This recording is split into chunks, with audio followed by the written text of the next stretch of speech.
Thank you very much. Thanks for that introduction. Some of it was true, so I appreciate the introduction. Great to be here with you. Great to be back in Texas. Although after I speak at noon today, I'm going to head back to Washington, D.C. And yes, I do pronounce Washington with an R, as all good native Houstonians would do. But let me just discuss briefly some of the things that are taking place in Washington and my activity as a member of the United States House of Representatives. I got in public service because of my grandmother. You know, all of us, I guess, turn out the way we are because of somebody that influenced us when we were young. And she always encouraged me to be in public service. Although she never forgave me for being a Republican, she just couldn't believe I chose poorly in the party that I chose. But anyway, so I started out, I grew up in Houston, and I started out after I finished law school at the University of Houston as a prosecutor here, and I served in the executive branch, because that's the district attorney's office. Prosecution is the executive branch, and then became a judge, and many of you remember those days, and served 22 years in the judicial branch, and then left the judiciary and ran for Congress in 2004, and now serve in the third branch of government, the legislature. And I love representing us from Southeast Texas in the United States House of Representatives. I don't live in Washington. I just work there. I commute every weekend. I usually come back on Friday nights and then fly back on either Sunday nights or Monday afternoons. And recently, as a member of the House of Representatives, I am on the Foreign Affairs Committee, and some say that I'm on the Foreign Affairs Committee because my congressional district borders Louisiana, but that is not true. And for those of you from Louisiana, don't be offended. But I served on the Foreign Affairs Committee and have the opportunity to serve on subcommittees of Europe and the other subcommittee of terrorism. Probably the terrorism subcommittee is the most active committee that I know of in Congress as a subcommittee, because there's a lot of issues all over the globe concerning that issue. And over Easter weekend, I had the opportunity to go to Iraq. I've been to Iraq before, and I think it's important that members of Congress and the U.S. Senate go to Iraq and Afghanistan and other places where there are trouble spots, if you will. If we're going to make decisions about those issues, members of Congress need to go see firsthand exactly what it's like. You can't ever get a substitute for being there on the ground to see the situation. And a lot has changed, in my opinion, from the first time that I went to Iraq. I had the chance to be there in 2005 on January 30th as one of two members of the House of Representatives to represent Congress in the first elections that Iraq had ever had, free elections. And it was quite the honor to be there to see all those folks go.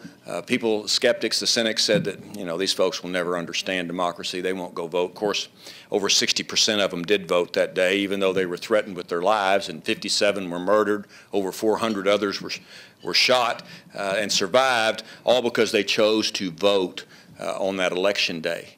And of course, Iraq, like all countries, has a long way to go toward democracy.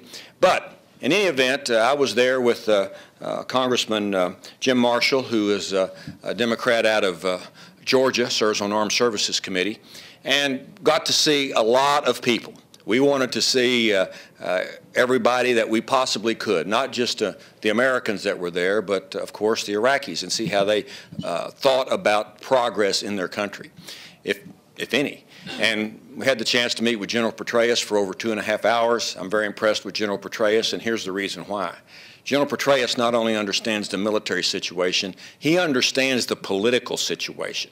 And understanding the political situation and being the commander of our troops over there has made a big difference, I think, in success for not only America, but our allies and the Iraqis as well. And we met with numerous Iraqi officials and talked to them, but we also met with troops. One thing that's changed, I think, for the better is the involvement with the Americans and the Iraqi security forces, and specifically the Iraqi National Police Force. You know, you have the Iraqi security forces as kind of the military arm of Iraq, but you have the National Police Force, which does policing like our police officers do. And I don't know if you knew this or not, but we have a lot of Americans, some from the Houston Police Department, I suspect they're on leave, from the Houston Police Department that are working directly with the Iraqi police forces. And you go into these towns, these small neighborhoods, and you will see what we would think of as a substation, a precinct like in New York, you know, a little small building that houses this police force, but embedded with them are American peace officers working right alongside the Iraqi National Police Force and helping them and showing them, you know, just basic policing techniques. And I ran into a couple of Houstonians while I was over there. And I think that system is working very well for stability in Iraq because the National Police Force has all different groups of Iraq in the police force, as well as does the Iraqi military, which is very important for stability because you have to use and you have to involve every religious and civic group in solving the problems of Iraq. And while we were there on Easter morning at 6 a.m., we were in the barracks in Camp Victory. At 6 a.m., we had rockets come over, and 5 of them exploded, you know, relatively close to where we were. But the Iraqi security forces and the United States military quickly found those areas and discovered that those 5 rockets, does anybody want to guess where they came from? They were made in Iran, all of them. All 5 of them were. And I guess the thing that I would just tell you now is the biggest concern in Iraq is really not the Sunnis versus the Shias.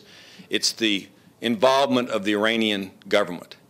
And this is my opinion. I think that the involvement of the Iranian government, as far as influence and as far as sending monetary aid and also sending weapons, everything from small arms fire to rockets, all of those things are taking place, has sort of unified the Iraqis of all different beliefs to some extent, because a common enemy to all of most of the Iraqis is Iran.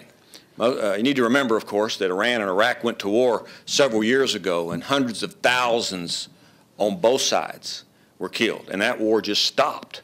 And so that's a threat that seems to unify the Iraqis to some extent because they're all concerned about that issue. The Iranian influence not only supports what we would consider militias or insurgents, but they will help pay, or they will pay for what I call just outlaws, you know, just criminals. They will pay them $250 American to set an IED in the roadway. And these criminals don't have any political loyalty to anybody. They're just doing it for the money.